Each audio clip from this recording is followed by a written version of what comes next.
সম্মানিত ভিউয়ার্স, আসসালামু আলাইকুম।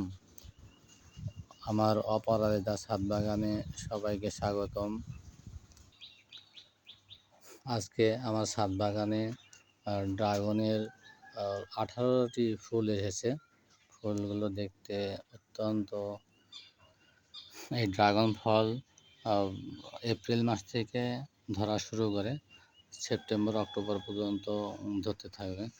এই যে এগুলো প্রায় পাকার মতো হয়ে গেছে।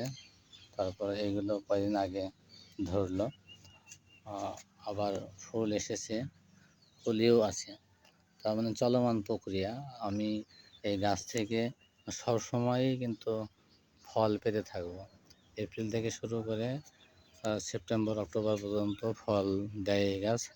সেজন্য মূলত অনেক ভালো একটি ফল, যে বছরের অধিকাংশ সময় ধরেই ফল পাওয়া যায় এবং কথিত আছে হাজারো পুষ্টিগুণ সমৃদ্ধ এই ড্রাগন ফল। তো আপনাদের এই জন্যই ভিডিওটি দেখাচ্ছি যে যদি আপনাদের বাড়ির আশেপাশে আঙ্গিনায় বা ছাদে যদি জায়গা থাকে, তাহলে এই গাছটি আপনারা রোপণ করতে পারেন এবং হাজারো পুষ্টিগুণ সম্পন্ন এবং অত্যন্ত সুস্বাদু একটি ফল আপনারা খেতে পারবেন।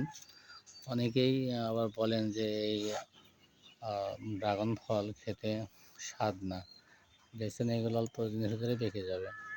এই ফলের এই কর্কগুলো যখন এরকম কালার আসে, তখনই বোঝা যায় যে খুব দ্রুত এই ড্রাগনগুলো পাকবে। তো স্বাদের ব্যাপারে যেই কথা বলছিলাম, আপনি বাজার থেকে যদি কিনে খান সেগুলো স্বাদ ভালো হয় না, কারণ বাজারের ড্রাগনগুলোতে পর্যাপ্ত পরিমাণ রাসায়নিক সার ব্যবহার করা হয়। আর আমি এটা সম্পূর্ণ জৈব সার দিয়ে তৈরি করেছি। তো সেই জন্য আমার এই ফলগুলো বেশি সুস্বাদু হয়। তবে বাজারের ফলের মতো অত সুন্দর মোটা হবে না আর কি। আমারগুলো একটু ছোটো ছোটো সাইজ হয়। মোটা ড্রাগন তৈরি করতে হলে অবশ্যই হরমোন স্প্রে করতে হয়। তো আমি তো এগুলো ব্যবহার করি না, সেজন্য আমার ফলগুলো অনেক সুস্বাদু হয়। তো যাই হোক বন্ধুরা, আবারও বলছি, খুব অল্প পরিশ্রমে এবং অল্প জায়গায় এই গাছটি তৈরি করা যায়। যদি আপনারা পারেন তাহলে এই ড্রাগন চাষ শুরু করবেন। তো এই ছিল আমার আজকের অপরাজিতা ছাদ বাগানের ড্রাগন নিয়ে একটি ভিডিও। সবাই ভালো থাকবেন। আল্লাহ হাফেজ।